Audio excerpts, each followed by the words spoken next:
നാവിക പ്രതിരോധ മേഖലയിൽ ഇന്ത്യയുടെ സുപ്രധാന ചുവടുവെപ്പ്. INS Surat, INS Nilgiri, INS Vagsheer എന്നീ യുദ്ധക്കപ്പലുകൾ പ്രധാനമന്ത്രി നരേന്ദ്രമോദി രാജ്യത്തിന് സമർപ്പിച്ചു.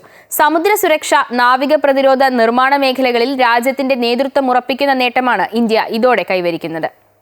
മുംബൈയിലെ നാവികസേനാ യാർഡിലായിരുന്നു കമ്മീഷനിംഗ് ചടങ്ങുകൾ. പ്രതിരോധ നിർമ്മാണങ്ങളിലും സമുദ്ര സുരക്ഷയിലും ആഗോള നേതൃത്വത്തിലേക്ക് എത്താനുള്ള ഇന്ത്യയുടെ നീക്കങ്ങൾക്ക് ആക്കം കൂട്ടുന്നതാണ് പുതിയ കപ്പലുകളുടെ കമ്മീഷനിംഗ്. ഇന്ത്യ എപ്പോഴും തുറന്ന, സുരക്ഷിതമായ, എല്ലാവരെയും ഉൾക്കൊള്ളുന്ന പുരോഗമനപരമായ ഒരു ഇന്തോ പസഫിക് മേഖലയ്ക്കാണ് ശ്രമിച്ചിട്ടുള്ളതെന്ന് പ്രധാനമന്ത്രി നരേന്ദ്രമോദി പറഞ്ഞു. മിസൈൽ വേദ, യുദ്ധ, മുങ്ങിക്കപ്പലുകൾ ഒരേ സമയം കമ്മീഷൻ ചെയ്യുന്നത് ഇതാദ്യമായാണെന്നും അദ്ദേഹം പറഞ്ഞു. ഈ 3 കപ്പലുകളും ഇന്ത്യയിൽ തന്നെ നിർമ്മിച്ചതാണ്. आज भारत की समुद्री विरासत, नेवी के गौरवशाली इतिहास और आत्मनिर्भर भारत अभियान के लिए भी बहुत बड़ा दिन है. P-15B ഗൈഡഡ് മിസൈൽ വേദ പദ്ധതിയിൽപ്പെടുന്ന അവസാനത്തെയും 4ാമത്തെയും കപ്പലാണ് INS സൂറത്ത്. ലോകത്തെ ഏറ്റവും വലിയ മിസൈൽ വേദ കപ്പലാണിതെന്ന പ്രത്യേകതയും ഇതിനുണ്ട്.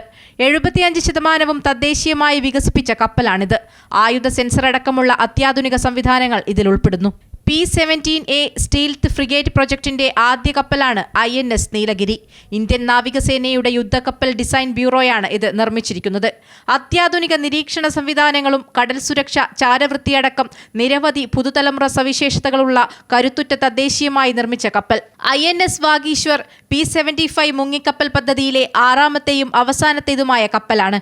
മുങ്ങിക്കപ്പൽ നിർമ്മാണ രംഗത്തെ ഇന്ത്യയുടെ വളർന്നുവരുന്ന വൈദഗ്ധ്യം വെളിപ്പെടുത്തുന്ന കപ്പലാണിത്. ഫ്രാൻസിലെ നാവിക സംഘവുമായി ചേർന്നാണ് ഇത് നിർമ്മിച്ചിരിക്കുന്നത്. പ്രതിരോധ മന്ത്രി രാജ്നാഥ് സിംഗ്, മഹാരാഷ്ട്ര ഗവർണർ CB രാധാകൃഷ്ണൻ, മുഖ്യമന്ത്രി ദേവേന്ദ്ര ഫട്നാവിസ്, ഉപമുഖ്യമന്ത്രി ഏക്നാഥ് ഷിൻഡെ തുടങ്ങിയവരും കര, നാവിക, വ്യോമസേനകളിലെ ഉന്നത ഉദ്യോഗസ്ഥരും കമ്മീഷനിംഗ് ചടങ്ങിൽ പങ്കെടുത്തു. News desk, Amrita TV.